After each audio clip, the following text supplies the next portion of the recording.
Thought you wanted to, that's why I'm asking. Very good. Welcome to the Development Impact Fee Advisory Committee. My name is Dave Jorgensen, Chair for the meeting today.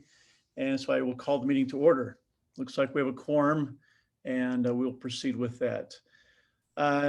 We have an agenda that's been posted and provided to us. So the meeting's been called to order. Next items of business is new business. First item 2A is minutes.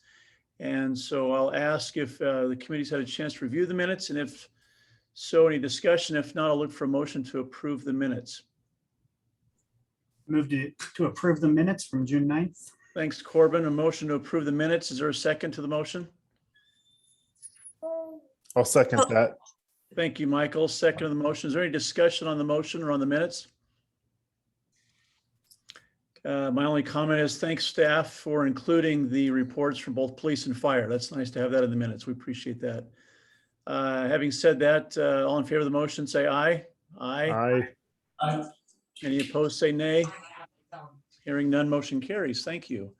Next item on the agenda is draft capital improvements plans. And I'm going to make a hunch or a bet that we have a visitor with us, Ann Westcott, who might be your turn. But before I go there, Jennifer, did you want to do any introductions or anything you want to say before Ann's turn? Ann's the best. Go for it, Ann. Your introduction. Good job, Dan. Appreciate that. Yes. Ann, your turn. Go ahead. I am assuming that you are all looking at your packets. I think page 23 of your packet is where these CIPs start.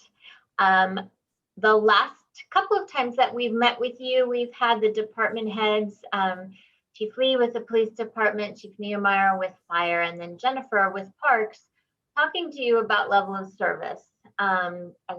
Obviously that's where the impact fee calculations start, is what it will take to continue the current level of service. So as you've been being exposed to kind of these philosophical directions, given really good feedback about that, we've now moved on to articulating what needs to be built or bought in order to accommodate the capital needs demanded by growth. So in front of you, you have our first draft of the police capital improvement plan. The level of service of police is generally and simplistically counted by the number of sworn officers per 1,000 population. It's actually far more complicated than that, and there are a lot of more contemporary methodologies about how to measure what the level of service really is. But for the purpose of impact fees, we generally stay at this level. The department currently has 1.41 sworn officers per 1,000. And in order to continue on that level of service for the amount of growth we are projecting, they would need another 51 officers over 10 years just to keep the level of service constant.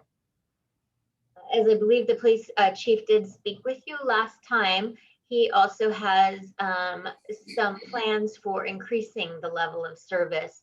And I know that the city council is considering adding 14 sworn FTEs in this budget year. So they'll be moving toward accommodating growth and also improving their level of service over this time. So you'll see in this capital improvement plan, I'm assuming 89 officers over 10 years, 51 of those are for growth and 38 of those, assuming that the 14 in this budget get approved, are to improve the level of service. So what I've determined is we know that currently the amount of square footage per officer is about 250 square feet. So for that 51 growth related officers, we'll need over 12,000 square feet to accommodate them. And for the additional 38 officers, almost 10,000. I've broken these out on two different lines because, as you know, we can only use impact fees for the growth related officers. So that $7.8 million for those 51 officers is entirely impact fee eligible, but the $6 million for the improving the level of service is not, would need to become from other sources such as property taxes. Then the city is in the middle of a pretty comprehensive planning process for all of the different logistics facilities, fleet maintenance, et cetera, all of the shops within the city. primarily to make sure that we're utilizing the land that the city currently owns at its highest and best use. So they also have a lot of deficient properties around the city for different departments, and property and evidence is one example with the police department. But for one thing, it leaks on evidence. That's not good, apparently. They don't have enough space to actually put all of the evidence that they currently have. So they are in the process of identifying a new property and evidence expansion, relocation.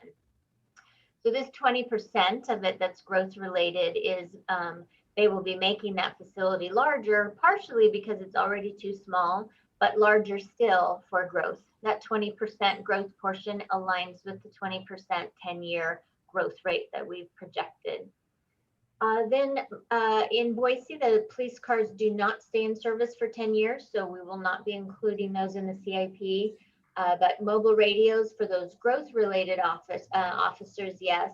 And then an additional mobile command unit, being able to address particularly more comprehensive calls for service with those types of vehicles. So out of almost $18 million CIP, the current fund balance in police is currently a negative. We don't always see that, but we know that we're paying off some other things. It brings it to an $18.8 million CIP, of which $9.8 million is impact fee eligible. I know that the chief is with us today. Do you have any questions about, we did not identify specifically where this space might be. It's a little preliminary, a little too early to do that. I know that there are some options for them to do phase 2 of the downtown police district. And then there's always some continued conversation about if there's a lot of growth in Southeast, that might be an appropriate place as well. In the interim, I know the police department has been discussing how they might co-locate some of or redeploy some of their current officers into police stations, especially as these new ones are built. So, any questions? And thanks for the presentation. Before we go to questions, I just do want to give the chief, Chief Lee, not any questions yet, but do you have any statements or anything you want to add to that, Chief? The only thing I would like to clarify is that there's actually 16 FTE added to the budget. I think Ann might have got a dated version of the potential budget proposal at 14. There is a loss of 3 FTE from COVID financial downturn, but in the next budget, it's a net gain of 13 FTE to the department. So I think that speaks a little bit to the growth. The only other point to clarify is depending on when the snapshot in time is, changes the, I mean, right now we're going through generational retirement. The most recent officer per 1,000 ratio for the city, we're now at a point, we've diminished to a point of 1.26.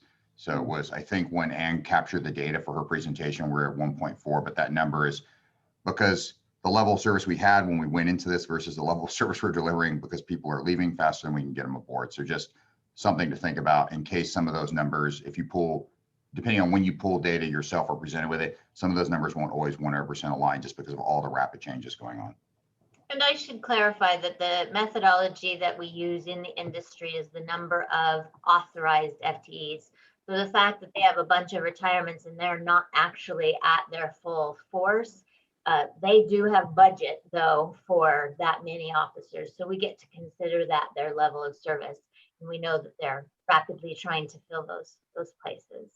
Thanks, Ann. And that's, I know that as you go through your numbers, every day is a new potential change in your numbers. So I appreciate your clarifications there. I do see a hand raised. I'll go to Corbin first, and then we'll see who else may have questions. Corbin, go ahead. Yes, Chief Lee. You just mentioned that you had a -3 positions due to COVID budget. Did the police department have a budget cut due to COVID? We did relative to projected initially pandemic concerns. There was about a $500,000 reduction in our budget. The only way to actualize that was through programmatic eliminations and reassignment of that work to other personnel. It resulted in non-sworn membership, but professional staff, so our civilian staff. We were able to reassign workload to other people in the department. It's less than optimal, but it wound up being 3 FTE, either assuming other work that was open, but essentially elimination of those positions in this last year, and then with growth in this year, if that makes sense. Hopefully it did. Yes. Wow, I'm just, Boise grew a lot. I know there was at points worried that we would not grow, but yeah, to see a budget cut that will continue for the years to come, even though we saw growth. And I think Chief Niemeyer experienced similar. I think he was able to absorb that with fire, but I'll allow him to speak to that when it comes to him. Thanks. Yeah, I agree. Let's keep focus on police just for organizational. Mark, we'll give you a turn here a little bit later on your portion of the presentation. Corbin, you need follow-up questions for Ann or for the Chief Lee? No, thank you. Michael, I see your hand raised. Do you have any questions? Yes, thank you, Dave. Thank you, Ann. Thank you, Chief Lee. Will Chief Lee, based off of the 3 staff that will be reduced, will that change the total level of service? Maybe that's a question for Ann. Will that 38 number stay the same, or does that get modified? Ann, go I ahead. can speak to that question. That any amount over the 51 for growth is really a conversation that mayor and council will have with the chief about what they're able to fund, because it's not germane to how we will calculate the impact fees. That's just a number based on what the chief has said he would like to see in order to get the level of service where he believes it needs to be for our city. That was close to 100, then you take off the 14, there's the net 3. I try not to overwhelm you with the magic of employment staffing within the city of Boise, but the 51 is the number that we're really focusing on as being impact fee eligible. Whether, the city has looked at their budget and assured me that yes, they definitely know they can fund that 51 for growth, all things considered being equal as we go through the 10 years. And the chief and the council and the mayor will be talking about how they'll fund the additional for that level of service. Thank you. And follow up to that is on the mobile command center. I was just wondering, at least during my time with the fire department, I know we had an all hazard incident command center.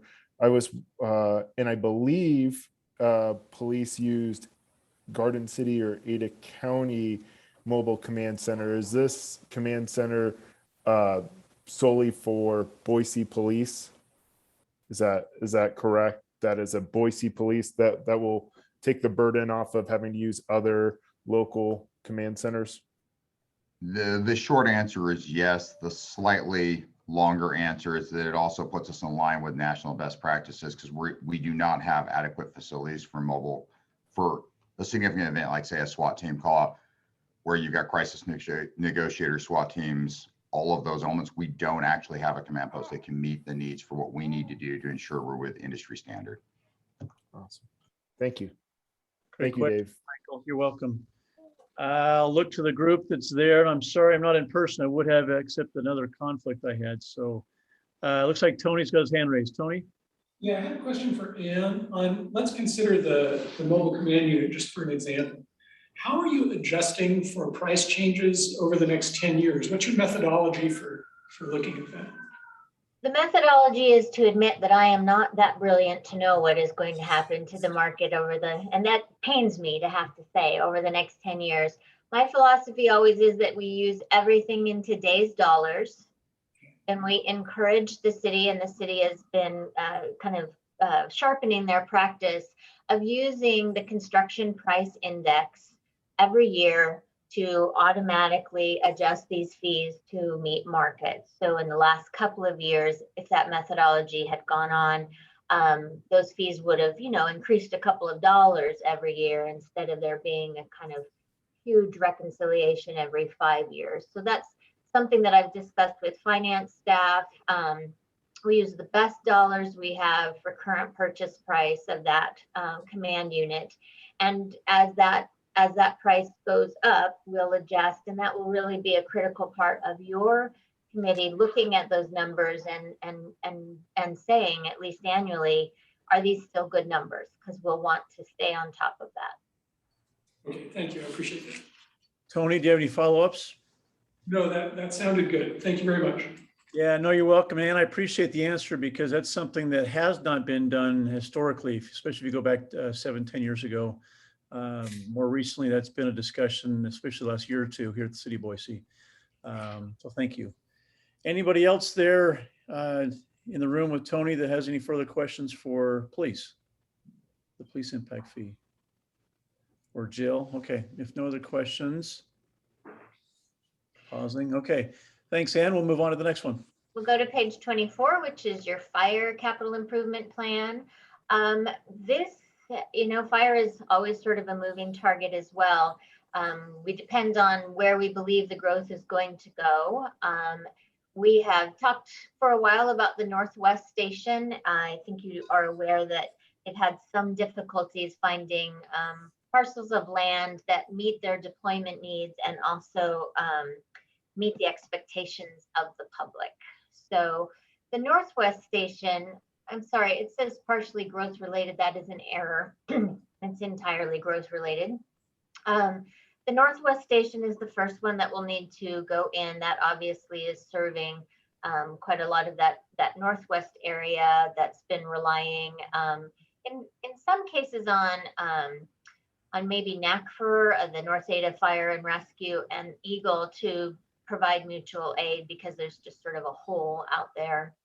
And then knowing that a lot of the growth will be in the Southwest, the second station that they're planning is in the Southwest, still in an undetermined location. That $7 million has to do with is the current rate of what it costs to build a station today. I usually go to other agencies in the area for whomever has built the most recent fire station, and it was Niemeyer in his last place of employment who set the pace with that number. So then obviously you can't add stations. Oh, I should go back. We originally had a second south station for growth, more south of the airport kind of area. That putting that third station on the CIP, while it may be necessary for growth, will make the impact fees significantly higher. And the chief and I kind of talked about this a couple times and decided that it might be best to defer the south station into the next 10-year period, knowing that if we do actually continue to grow, past this 2% projected, or the growth really moves more into that south area, that could be something that you all could choose to put back on this 10-year plan. Obviously, if you were growing faster than we've projected, we can put another station on the CIP without such a significant increase in impact fees. But for those two stations that we've included, a ladder truck being needed for the Southwest area, 2 engines for the 2 stations. They'll need to be expanding their inspectors to staff the additional demand from growth. So those are just their 2 inspector vehicles. And then a quick response vehicle for downtown growth. One of the ways I know Boise Fire has been trying to address increased demand in calls. Fire station number 5 down by the connectors has a huge call volume. And rather than trying to put another engine downtown, the use of quick response vehicles is useful because they can take some of the lower emergent or more minor medical calls, and that saves those engines for some of the higher risk issues. Then you'll see the logistics facility. You're probably familiar with the fire training center down on Shoreline, sitting on a very valuable property and very useful property to the city for probably other needs.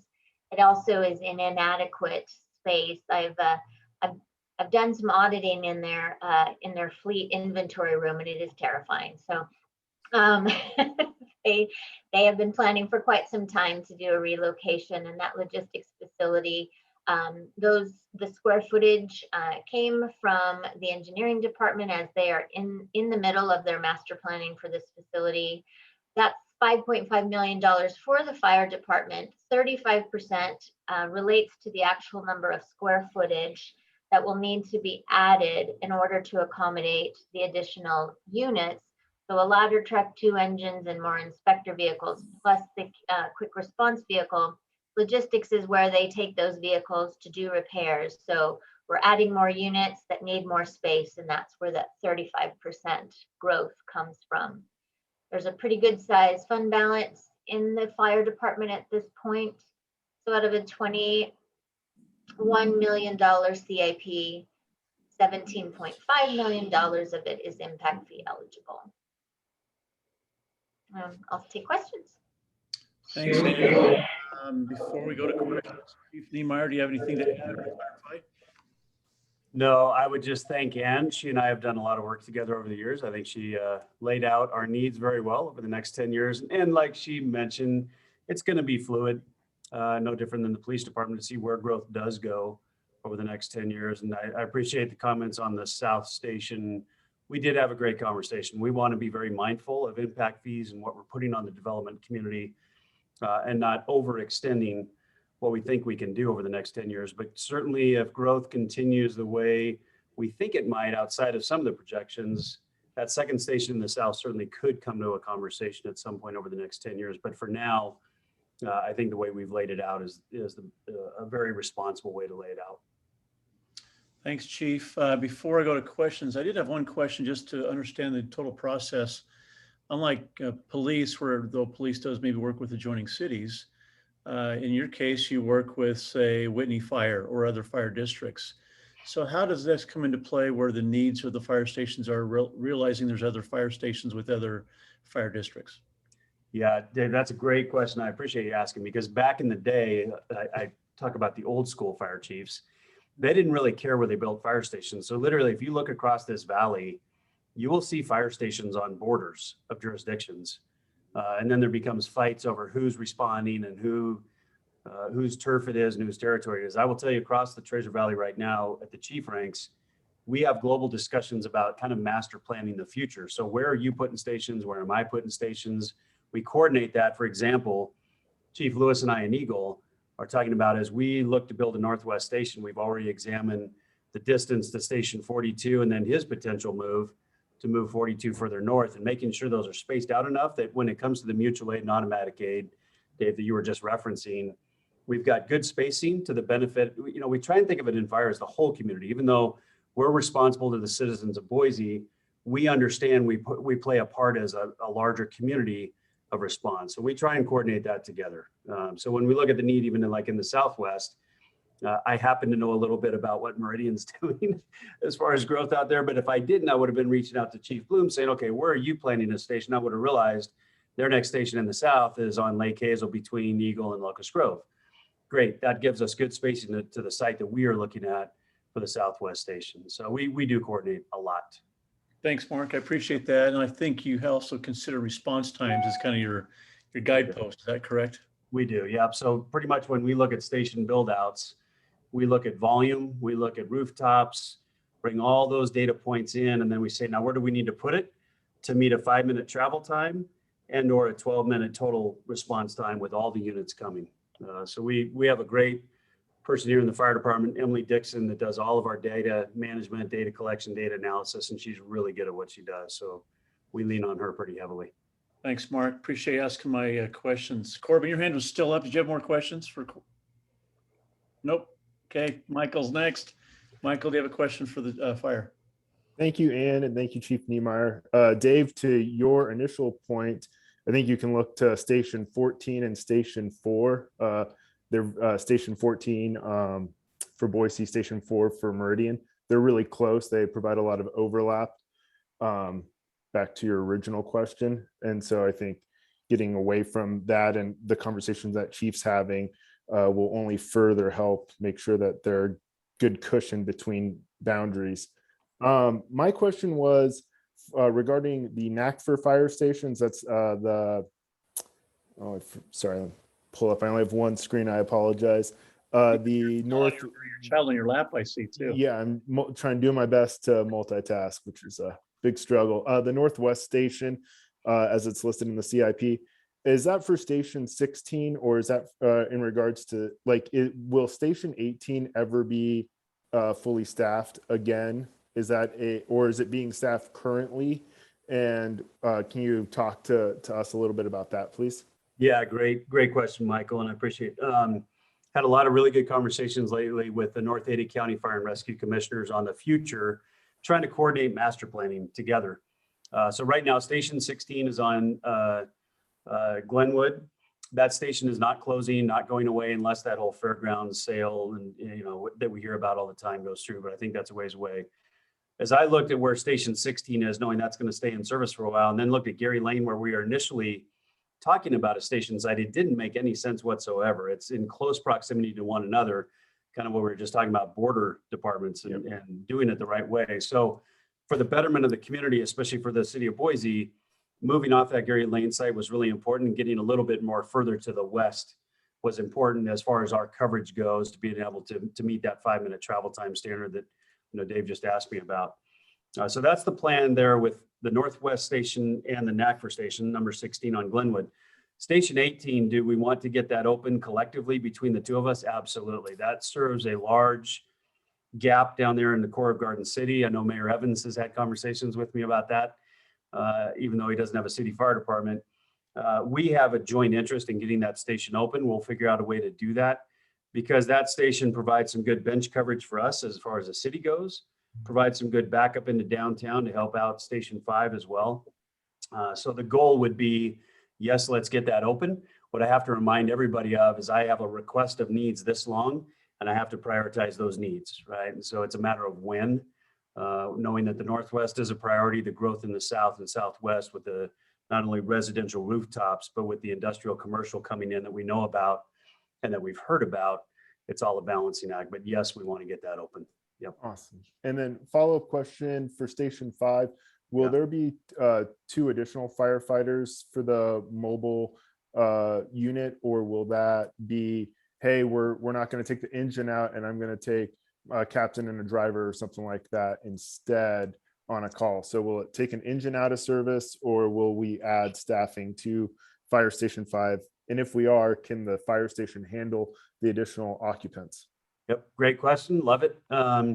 My intent as the fire chief is to hire staff for that QRU, for that quick response vehicle. It's a 2-person unit. I've got a lot of ideas in my head that I've shared with city leadership on that. The station will be able to accommodate that as we are rebuilding that station. It's going to have enough bedrooms to accommodate all that. The reality is that's the busiest firehouse in the state of Idaho. And most of the time, the old traditional way in the fire service was when you had that need and your call volume exceeded your capacity, you just simply put on yet another fire engine. Yeah. We know we can do things differently now. So that 2-person squad is also going to be our proof of concept, because I do believe as the chief, we will need another one at some point at Station 1. For those of you unfamiliar, Fire Station 1 on reserve not only has an engine response out of that station, we have technical rescue response to the foothills out of that station. So they're riding motorcycles. We have a river rescue out of that station and dive team out of that station. So they house all of our boats. I was just out on the river 2 days ago with our team, understanding the challenges they face, along with some other call types that they have to respond to. So that's another station that capacity and call volume are not aligning. How do we do that? Well, we can do that by adding just a 2-person augmented unit that helps out with the safety of response on the river and the foothills, as well as just standard response. So that'll be down the road. No, I think great. I've long been a believer that when you have a fire crew that's out on the river, they're essentially out of service for any other calls. And so having a QRV in that area would be wonderful. Thank you both for feedback. Appreciate it. Thank you, Dave. Thank you. Let's see, look to the room here. Any questions from Travis? Go ahead. Just to clarify one thing on the cost for the stations, we're still revising those estimates. Just as we've all mentioned, like there's potentially land costs to the Northwest Station, other things like that could increase the cost. Just to give everyone a ballpark, we're thinking that it could be 10.5 to 11.5 for the Northwest Station, depending on where the land sorts out and exactly what the schematic looks like for that station. So the numbers in here, I just wanted to point out are preliminary and just so no one's surprised if later on they're adjusted. Travis, I appreciate that. Chief knows that I know that fire stations didn't always cost 8 million. They might have cost 4 or 2 not that many years ago. No, I mean, if we could go back and build it in the recession again, I think the last one was like 4 to 5, something like that. So that would be fantastic. Outside of recession. I love my fire chief. I won't tell him how gold plated I think all of his stuff is. But having said that, I understand the numbers are preliminary. Yeah. Okay, any other questions or comments on fire? I do have one. Go ahead, Corbin. Just being on a recent topic of annexation at Southwest, is it a lot easier to get a fire station that in the Southwest if they're annexed, if they're not annexed in the next 10 years? Is that going to be a problem to get something out there, or how's that going to work? Because you did mention we're here to serve the citizens of Boise. We're hearing a lot that Southwest are not citizens of Boise, so. Yeah, Corbin, if I understand the question right, my answer from a fire chief's perspective is I don't know that it matters. And the reason for that is I think we've built up a pretty good relationship with most of the developers in the valley. And so I think as they look to annex and large projects are coming in, we have some really early conversations about our needs and we're able to navigate those waters pretty well. I don't know that annexation or non-annexation is going to affect our ability to get a fire station going in an area of need. I don't know if that answered your question. I think I understood it. So if not, certainly spin that question back to me and I'll answer. You basically answered it. You don't see an issue either way. So. Yep. No, but to piggyback that, the question might be, that's where I was going with the overlaps of the fire districts. Whitney's out in that area, I believe. Yeah. And how much outside of the city of Boise will that fire station service? And yet if it's in the area of impact, then maybe they're collecting a fire impact fee through the county permits. And there's a lot of questions that could be raised there that I don't think I have answers to, and probably doesn't either. But it's a percentage, not is the station needed, but rather should impact fees in the city of Boise pay for 100% of that station? Would that be a fair question, Ann? Yeah, it's a very fair question. And, I've done the impact fees for all the rest of the fire districts in Ada County. Whitney at that time, 3 years ago, did not foresee needing for them to contribute to any new station in that area. Obviously, if those plans change, if Chief Niemeyer believes that there does need to be a station, they already have agreements in place with the Whitney in the same way that they do with NACFR. And Whitney would then be highly encouraged to start collecting their own impact fees. It's really important for me to make sure that there's equity by those being served. It can either happen that the Whitney could decide not to collect impact fees, but pay the city of Boise for their portion of the station just out of their property tax revenues. It would be probably smarter for them to have the county collect impact fees. But if that does become relevant, it's an excellent point. This will be one of those places that we would need to update. And I would echo Travis is correct. The dollar amounts are not set yet. It's more of the projects today's meeting for you to get some awareness of, because those numbers are likely to change in different areas. Yep. Okay, thank you. Any other questions? I don't see or hear any. So, Jill, do you have a question? You're on screen. Lunch must be done. Okay. Ann, you can move on. Next item. Yeah. Several members have mentioned an important point I should clarify. At this point in this planning process, I am assuming no annexation other than, the little parts that we know of right now. That if there's a decision on annexation, it will vastly change not only who participates in the impact fees, but what projects we have. So for today, I'm not seeing those borders change, and I'm assuming that we are building things for residents of the city of Boise, and that new growth will be paying, and residents of the city will be paying to maintain and operate those facilities. I believe that might have been Corbin who asked that question. So speaking of things that are often discussed at the same time of annexation, we can move on to page 25, which is parks.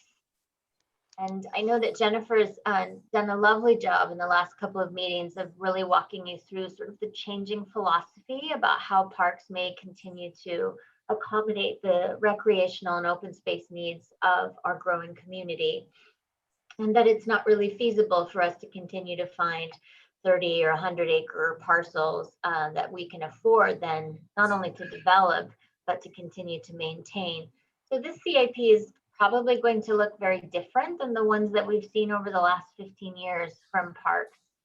I'll start by saying the current level of service for the city of Boise, including their open space, is 24.2 acres per 1,000, which is phenomenal throughout the Intermountain and Western states. That would make 877 acres impact fee eligible going forward. Would we want to charge enough to be able to fund the full development of 877 acres? Probably not. Is there land to put in 877 acres? Probably not. Does Jennifer foresee the ability to maintain that many new acres? Probably not. So that really reinforces the Parks Department's shift in philosophy around where they're going to focus development. You'll see in the top section, new park acreage or development. Some of these parks the city already owns, but is now has planned to develop within the next 10 years. In some case, it will be where you see the micro park, the 2 micro parks are not determined. It would be land that would need to be acquired and developed. So you can see a much smaller number of land acquisition there in terms of acres. But then as you go on to the next section, park amenities, new or expanded for growth. Any improvements that are slated for existing parks that are just improving the level of service or taking care of something old are not even on the CIP. That will be handled through the city's maintenance and repair program. So we're not even going to complicate things here with that. So you're seeing Veterans, Franklin, Sunset Park, etc. So these are the continued execution of the master plan that was related, and these parks have been on there for quite some time, and they are just phasing through the final growth improvements there. So those are not requiring acquisition of land, those are development costs. Then there's a section on park connectivity for growth. I know that Jennifer talked to you about the importance to the department of making sure that we are really talking about that. I can't remember if it's a 10-minute city or a 15-minute city, but some amount of minutes that you're supposed to be able to get to a park. And a lot of the challenge to that is that there's not adequate accessibility. So you will see in every year, she has planned for the about $500,000 of acquisition. You see it's kind of shaded right there. We haven't yet determined really how much acres that might be, but that will be in your next draft. So this will be probably more linear parks. These might be pathways. These are ways that are going to create more connectivity and accessibility to the existing park system. And then in trails and open space for growth, there's a little project on connectivity that's already slated into this upcoming budget year. There are some opportunities for construction within the existing reserves that the city has in its open space inventory to allow for a population increase. Those can be trailheads or parking lots, etc., restrooms. Trail development on a Pierce Park parcel that is not the same as the old fire department's Pierce Park parcel.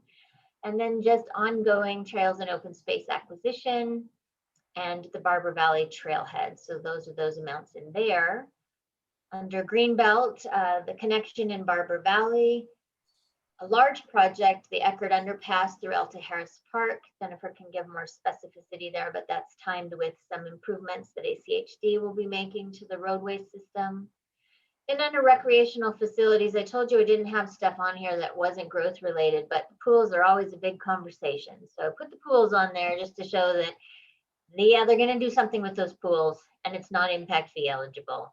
Obviously, if they were to do one of those pools, years ago, the idea was to rebuild South Pool at the new Whitney school. And that would have been a much larger pool. It would have been partially growth related.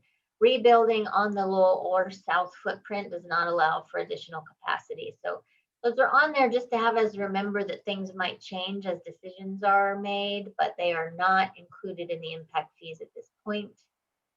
Support facilities, again, they are trying to kind of condense and provide more efficiency in their support facilities, all of the maintenance facilities, not necessarily always condensed, but make sure that they are in the proper places to serve the expanding inventory of parks that we have.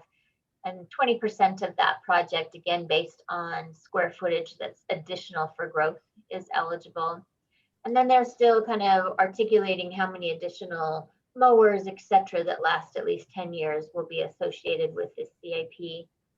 So at a $60 million CIP, at this point, only adding 75 acres. It'll be more when we add in some of those grayed out places. Minus the $3 million fund balance, $56.5 million CIP, 36.5 million of it being impact fee eligible. That was a lot.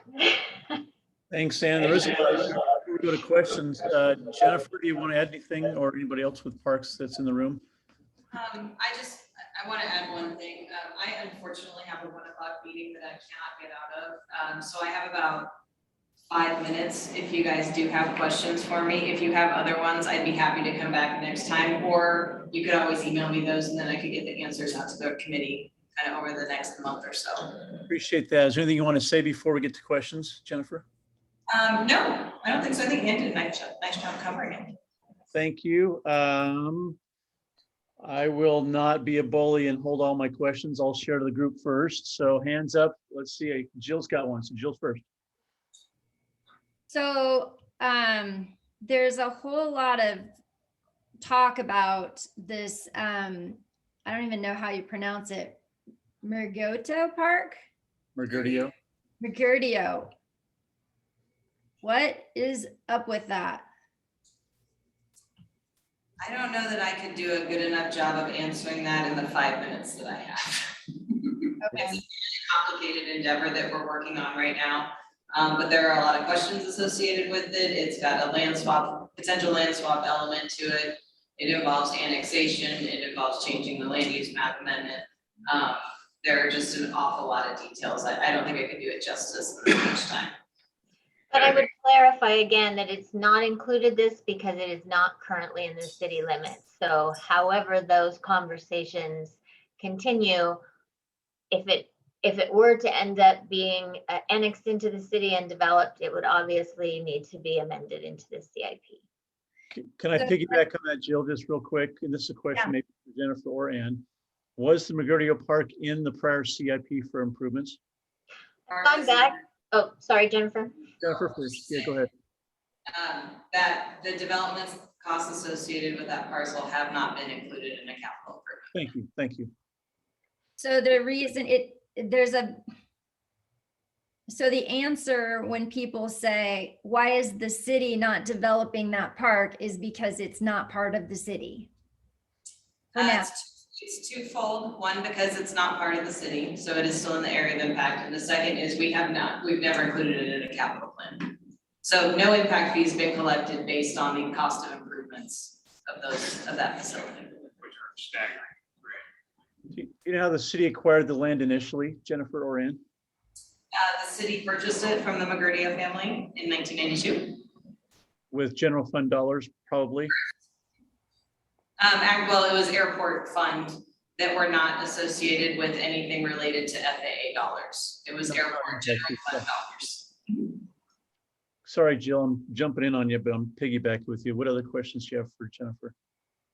Well, I guess there's just a lot of why isn't the city developing that? And so Colleen and I were both kind of in a Facebook where people have no idea about impact fees. And so we had to do a little education, and that part came up and I just wasn't familiar because obviously we haven't talked about it because it's obviously not part of what we've done. So I just wanted to have a little bit more education so that from the city's perspective, so that we can sort of help and, maybe guide people toward how they can get involved in the discussion if they're feeling the need to talk a bunch of, crap about the city, about what they're doing or not doing. Nobody's doing that, Jill. We do have kind of a handout, a summary of where we're at that we've given to all of our commission, like our Parks and Recreation Commission and the Open Space and Clean Water Levy committee. So we can send that out to all of the members on DFAC. I think we sent it just to Dave and to Michael. So I'll make sure to get those out to you guys after this meeting, just so that you have kind of the general background that everybody else does. Jennifer, that'd be helpful. It was informative, so thanks for sharing that. And is that something that's public or no? It is, yeah. Okay, then we can share that. Yes. Jill, any follow-up questions for Jennifer? Well, and then the only other thing is, I've said, well, hey, if you're this passionate about this topic, maybe you should get involved. So we can have people, members of the public can attend this meeting. Is that correct? Yes, again, all of our committee meetings are open unless we're in an executive session, which we don't generally do on this committee because we don't discuss potential litigation or land exchanges. I think that said, and Rob, correct me if I'm wrong, like, this isn't like, it's way outside the purview of what we're discussing here. It's never been on the plan, it's not part of the city, it's not on any plan, it's a policy discussion for council in terms of, are we going to annex versus anything that we have ability to control. So Yeah. the sensitivity is just getting sidetracked, because the CIP discussions that we'll be having are very important in advance, and I can see this sidetracking us. Yes, and the city does, citizens believe it is part of the city. So, as we're coming up with, as representatives of our area, we want to be able to talk to this. So, I'm not wanting to distract the discussion. I'm just wanting to be able to defend the city a bit when people start talking of things that they don't know anything about. So I understood. I will send that, just kind of some of those key talking points to the committee right now. I know Jennifer has to go, so we'll let her scoot out. Just one other thing though, so we have a website that has all of the steps of where public where public can testify on these applications, what their deadlines are for submitting comments. It's all laid out there, all of the steps that we are going through. So even just directing them there, all of the application materials are there, all the background information is there. okay, if Chloe could include that also in that email, that'd be fantastic. Absolutely. Thank you, Director. Michael, you have questions. Go ahead, Michael. Yeah, thank you. Thank you to Jennifer and thank you to Ann for explanation. I guess maybe Travis, to your point, I'll try to keep it on task, but if there's future planning for a fire station in the Southwest area, is there not a correlating need for recreation in that same area? Do the same services, fire, police, parks, not all correlate together saying, hey, there's a population influx out here and therefore services as a whole should increase? Yes, so, and this goes back to. First and Ann, go ahead, Travis. Okay, sorry, Ann, I didn't mean to step on your toes, but it goes back to what Ann said initially, that the CIP doesn't assume annexation. And so it just assumes that the growth that happens within the city as it exists today and all the services related to that. So there are Southwest parks, it just doesn't have that Mercurio set. No, that's not my question. I think I know what your question is, Michael, if I can take a stab. Remember when we say Southwest, there's a lot of Southwest. Some of Southwest is already in the city. I'm not speaking of the Southwest Parks planning area. So when we're talking about fire, we could have people within the city limits in the southwest area of town whose development is requiring more coverage. And that's how Chief Neumar would be planning for that. I didn't count any growth in the unincorporated Southwest, and Chief Neumar is not planning to be serving that growth in the unincorporated Southwest unless there is either an annexation agreement or a revised agreement with Whitney that they need to provide service to that. And those are really not informing this process right now. Okay, so to clarify, the Southwest proposed station is not in or around or south of station 14 or 17 off of Cole or I forget what 14's, 5 Mile. Because Correct? that would just be dumb, yeah. It's not been cited. That's a very vague southwest. You've seen the map, so it's northwest, it's somewhere in the southwest-ish and somewhere in the south-ish. And since those are second and third to be discussed, their citing is not, I mean, their citing, as you know, will depend on continued land growth patterns and policy decisions around annexation. Sorry, Chief, I just took over for you. Oh, said it perfect.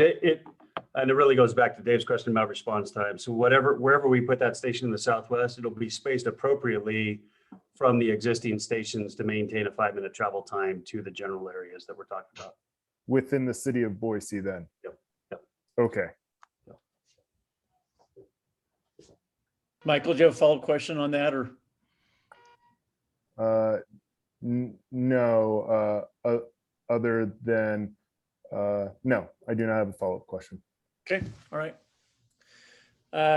Rest of the group, any further questions on, I'll throw one out there, Ann. I'm looking at your park numbers, and you weren't very sly. That support facility is kind of a fat number, just at the very bottom of the page there. Can you give me a little more detail on what that $16.8 million is? By next month's meeting, I think we can bring a much more full understanding of that. We ended up smack dab in the middle of the engineering department doing their costing.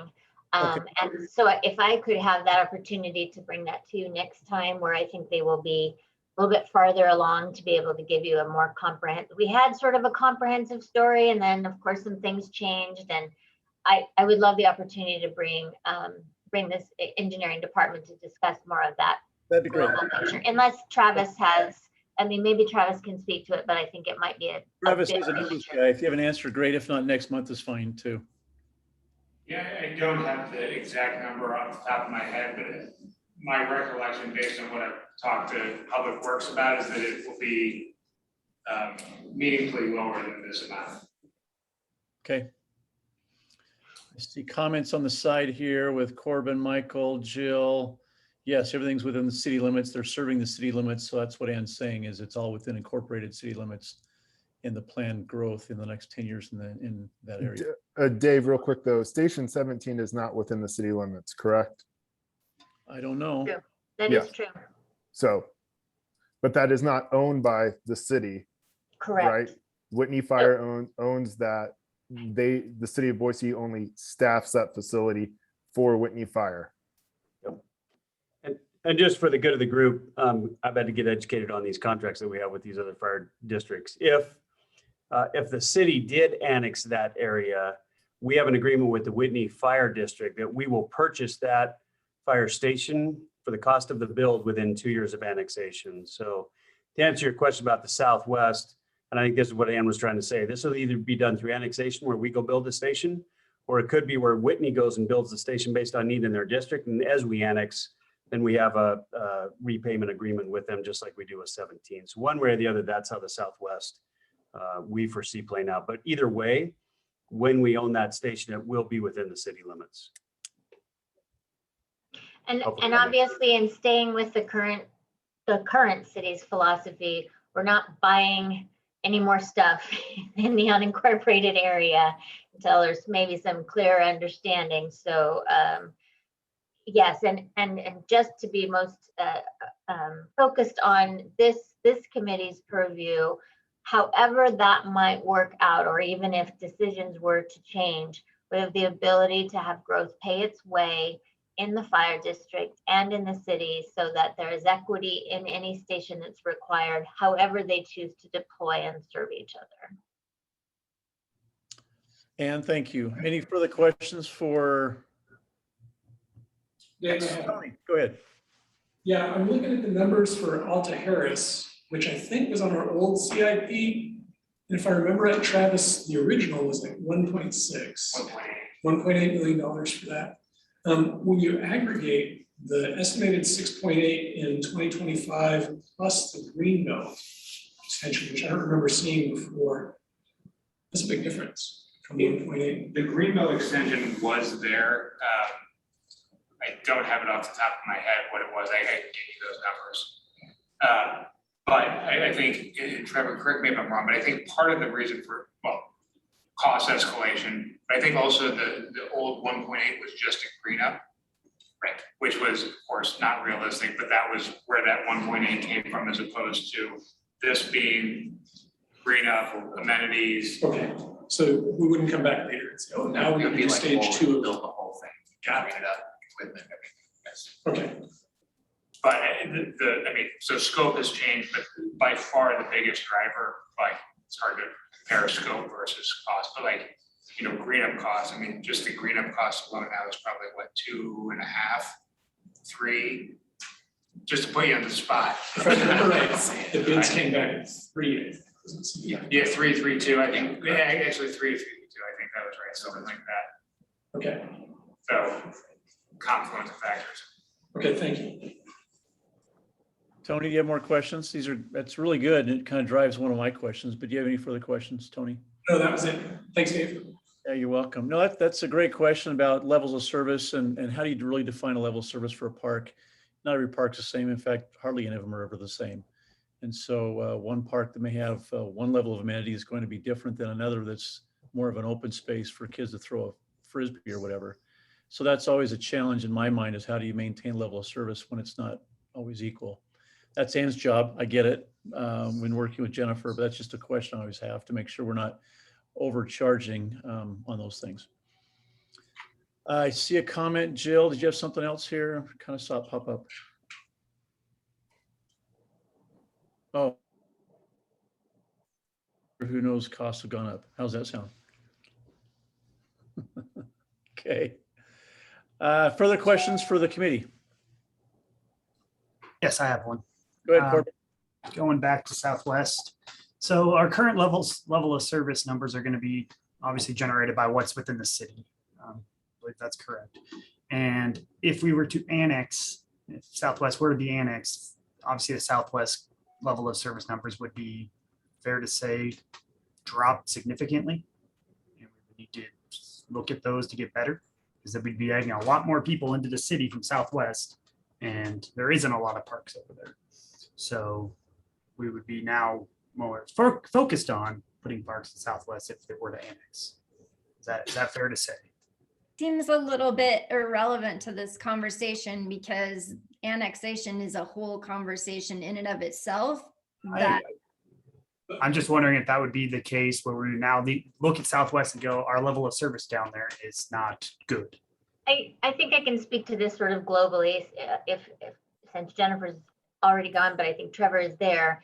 You know, I think having been in this topic for about 15 years, there were times where annexation seemed more likely, and it seemed like good, prudent planning would be to start trying to acquire parcels in that area so that when there was annexation, there was not a huge dearth of parks, right? At least the land was there. So that made a lot of sense. Changing conditions and also people not wanting to annex into the city has sort of left us in a position where there are some parcels sitting out there in the unincorporated area. We've not collected impact fees for the development of those parcels. The impact fees that we've collected from those people are going to Molinar and Peppermint Park. So they're parks that are close to them, but are still in the city. But to your point, yes, if we were to annex the entire Southwest, they don't have the same level of service that the rest of the city does. And there would need to be some plan to develop Pearl Jensen, to develop, you know, whatever else there is. And so that is part of the big, you know, conversation of annexation. Can we afford to do that? You know, and annexation has so many of its own issues, but very simplistically, yes, if they were all annexed in today, they do not have the same level of service. Thank you. That's what I need. Appreciate it. Thanks, Corbin. If this goes much longer, I may have to step off, but I don't want to stop the conversation. I just likewise have a meeting to run to. But Michael, I see your hands up, so go ahead. Yeah, sorry.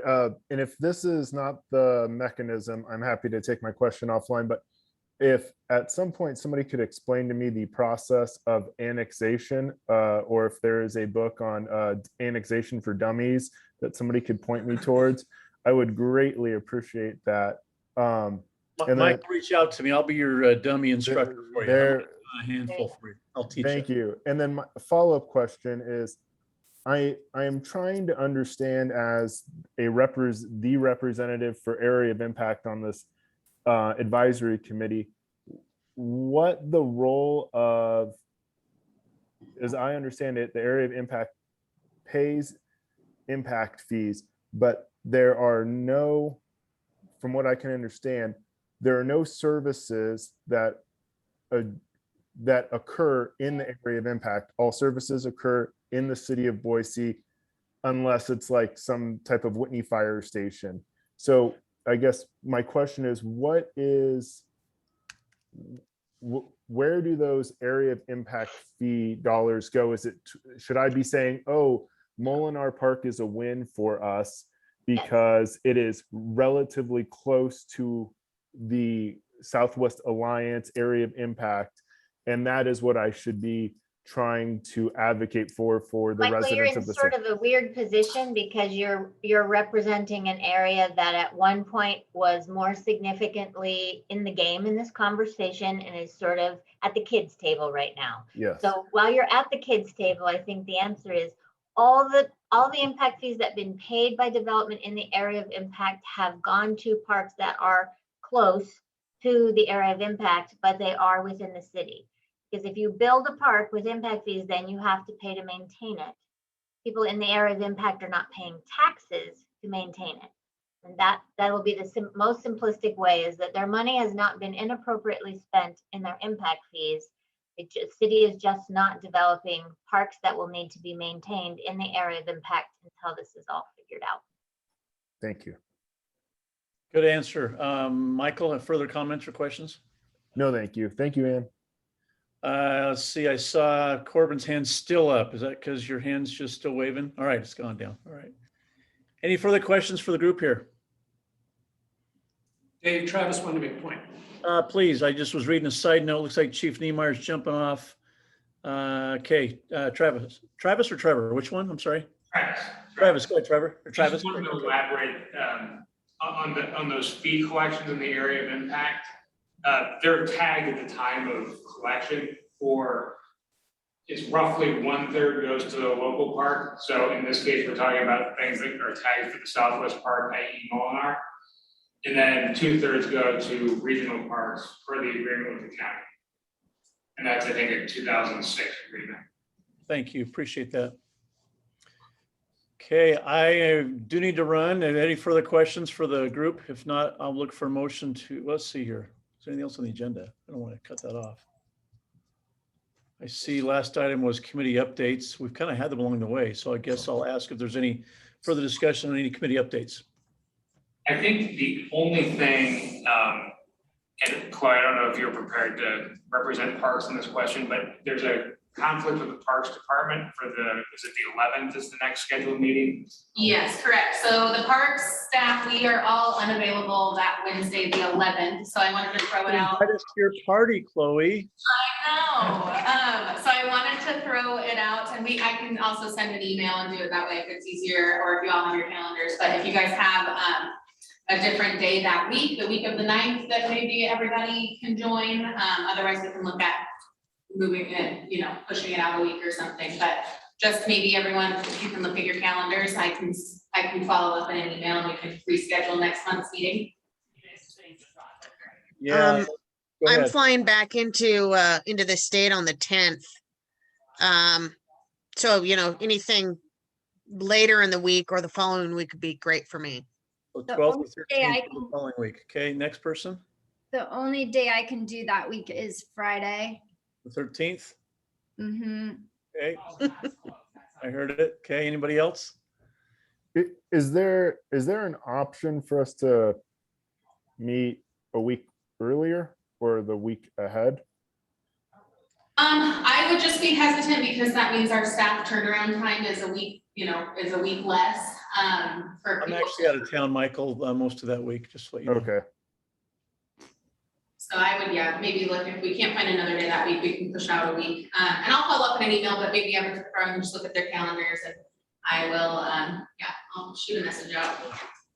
Yeah, I'm sorry, I'm not available that first week of August. I am available that whole second or third week, if that's what you're looking at. Great, thank you. I think that's it as far as updates. So you are welcome to look for a motion. Okay. Very good. Any other discussions for committee updates? Okay, I'd like to thank Rob and the other attorneys for behaving in the room. With that in mind, I'll look for a motion to adjourn the meeting. I move that we adjourn. Second, Colleen. Okay, and there's a motion, a second. Any further discussion? Rob knows I love to tease attorneys only because I have a brother that's one and I really don't hate attorneys. It's just always fun. Just good, honest people. Okay, I heard a motion. All in favor of the adjourn, say aye. Hi. Aye. Aye. Any opposed? None. Motion carries. Thank you, everybody. Sorry, I got to run.